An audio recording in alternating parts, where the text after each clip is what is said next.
Welcome back to the mmmEnglish YouTube channel. I'm your coach Emma, and today we're going to focus on the language that you need to tell stories in English, which is a fundamental communication skill, isn't it? When we tell stories, whether they're based on real experiences or they're made up stories to entertain others, we're usually talking about something that happened in the past, a past event. So knowing how to accurately use the past tenses is really useful. But it's also going to help you to tell stories in an interesting and engaging way. You might have seen narrative tenses in English textbooks. So this refers to verb tenses that are used to talk about the past and help you to tell a story. So in this lesson today, we are going to take a close look at the past perfect continuous. And of course, I'm going to share the similarities and differences between this tense and the past perfect, because they're kind of similar. Even though this is a grammar lesson, we're going to do some pronunciation practice and have some fun along the way. And make sure you stick with me to the end. I've got a mini quiz to help you practice everything you learn in this lesson. Let's get to it. Before we get started today, I'd like to give a little shout out to our good friends at Lingoda who are huge supporters of the mmmEnglish channel, and without them, this lesson just wouldn't be possible. Now, there are a lot of language schools in the world today, but Lingoda is the one that I choose to recommend for you because their platform, their lessons, and their teachers create an excellent language learning experience. One where you get to interact and learn with real people, but everything happens online in a really structured, organized way. The flexibility is a huge plus. You can join private classes and small group classes 24 hours a day, 7 days a week. And you can attend from anywhere, as long as you've got a solid internet connection. Their online platform is easy to use, and they've got native teachers available not only for English and business English, but for German, French, and Spanish as well.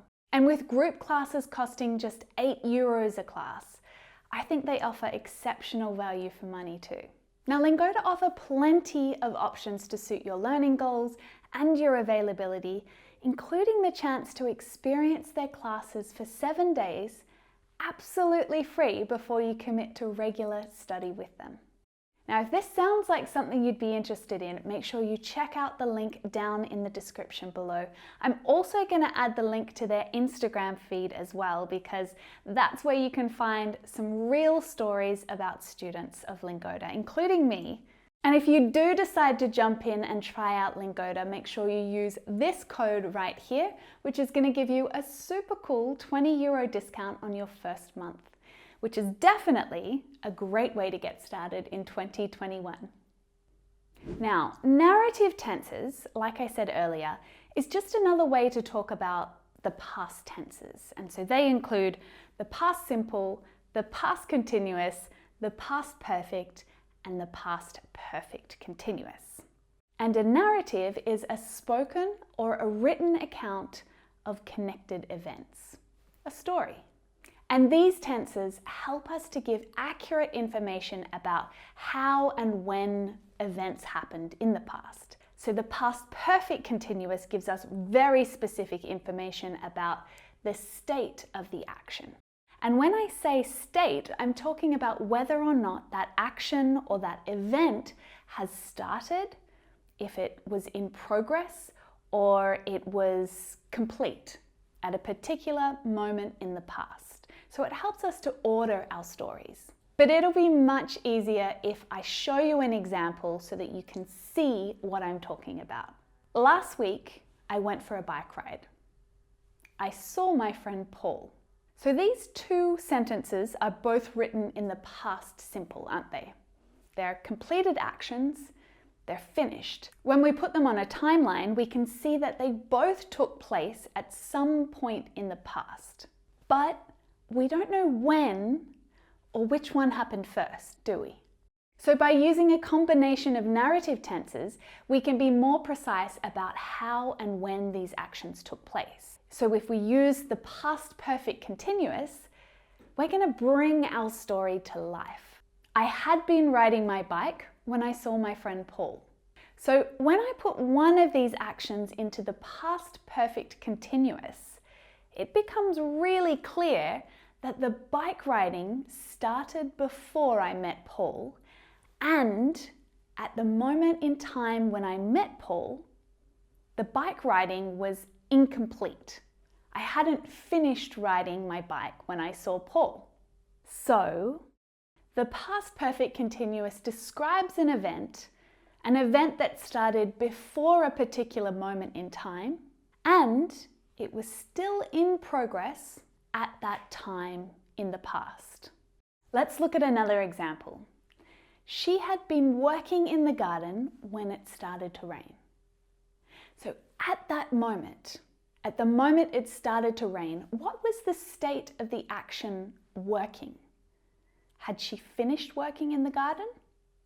No. When the rain started, the gardening or working in the garden was incomplete. There was still more work to be done. It wasn't finished. Now, if you've been paying attention, you've probably already noticed what goes into a past perfect continuous sentence. They use the auxiliary verbs had and been along with the main verb, which is in ing form. Let's just go back to those original examples. I had been riding my bike when I saw my friend Paul. She had been working in the garden when it started to rain.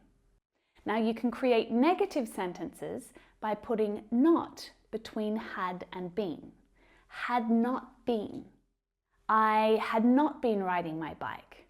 She hadn't been working in the garden. So before we go any further, why don't you take a moment just to write a few sentences with this tense, just to practice the structure. Add them down into the comments below. I'll be down there to review them and give a little bit of help if you need it.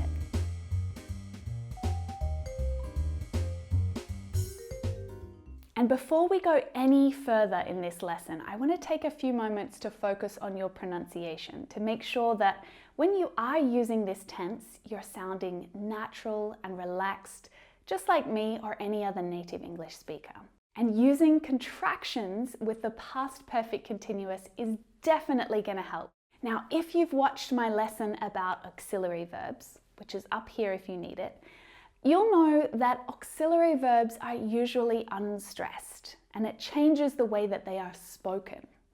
They are usually connected to the subject in spoken English, and that makes a contraction. In a past perfect continuous sentence, there are two auxiliary verbs, had and been, but had is the one that is contracted to the subject.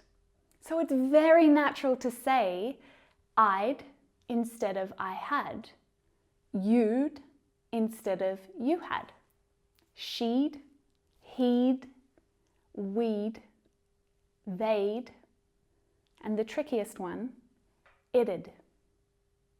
It'd. Try it. It had been raining all day. Now the verb been is also an auxiliary verb, and although it doesn't get contracted in the same way that had does, it's also unstressed in spoken English. So you won't really hear people saying been, they had been here. What you'll actually hear is been, been, been, with a short vowel sound. I'd been doing the shopping. You'd been listening to music. He'd been cooking. It had been raining. You get the idea. Usually at this point, I'd continue on and show you how all of these contractions sound in the negative form as well, but I've got something that might come as a bit of a surprise. The past perfect continuous is actually not very common in spoken English. It just sounds quite formal in spoken language. Maybe it's all of those auxiliary verbs. So you'll often hear people using the past continuous just to sound a little bit more natural. Now, if you really want to get some pronunciation practice with past perfect contractions, you can check out this lesson up here where I go into it in a lot more detail. Okay, so let's talk about some of the most common mistakes that my students are making with this tense. And actually, there are two of them. The first one is using verbs that can't be used in the continuous tense. Yeah, not all verbs can be used in the continuous tense. Like this sentence here, something's not quite right about it. The verb see, just like other verbs of the senses like taste and smell, these are stative verbs. And stative verbs describe a state of being rather than an action. And usually they can't be used in the continuous tense. This sentence is going to sound so much better if we use an action verb instead. I'd been watching the waves when I bumped into Paul. Or if you really want to use the verb see, then just switch the tense. I saw the waves crashing into the shore and later I bumped into Paul.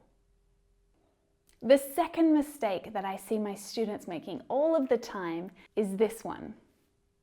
She has been working in the garden when it started to rain. Can you see what's wrong with this one? This is the present perfect continuous. The past perfect uses had. No matter what the subject is, we use had in the past perfect.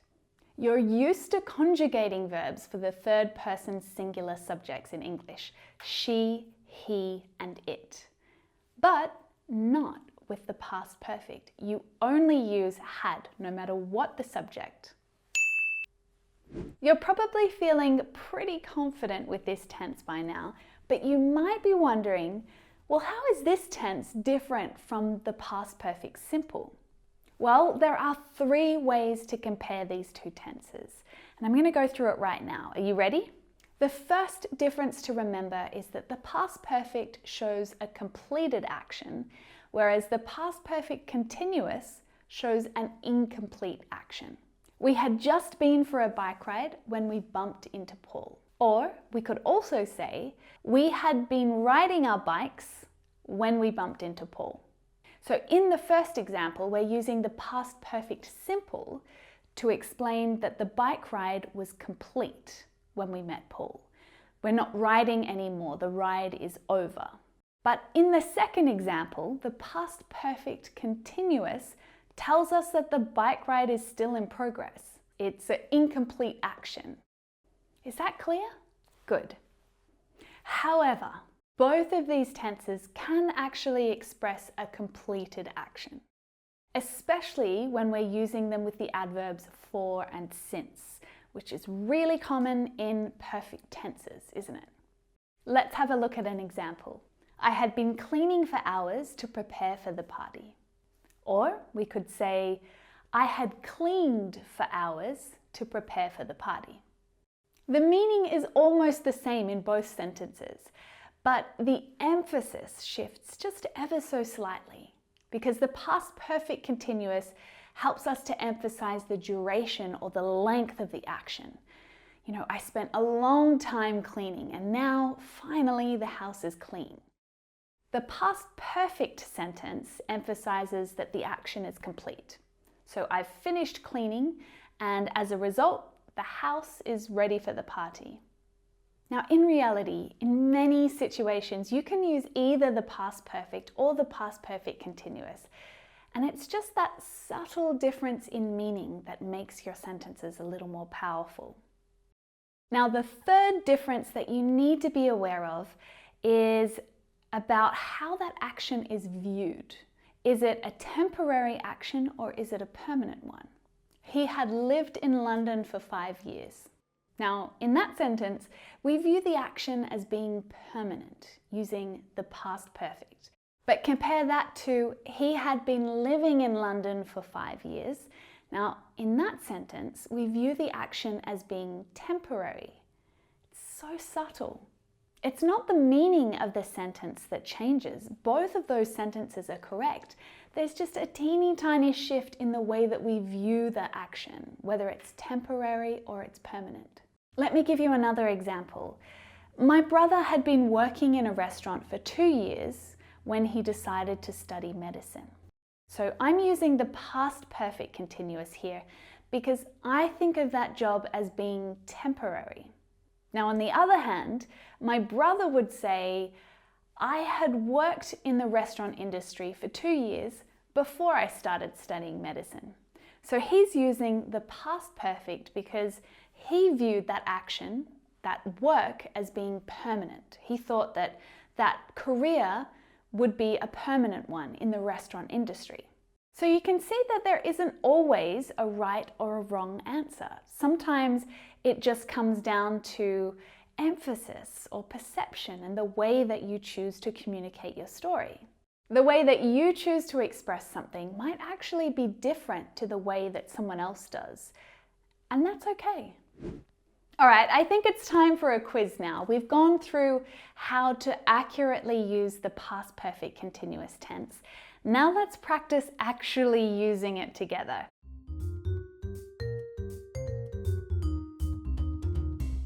I'm going to give you 2 events or 2 actions, and both of these things have taken place in the past.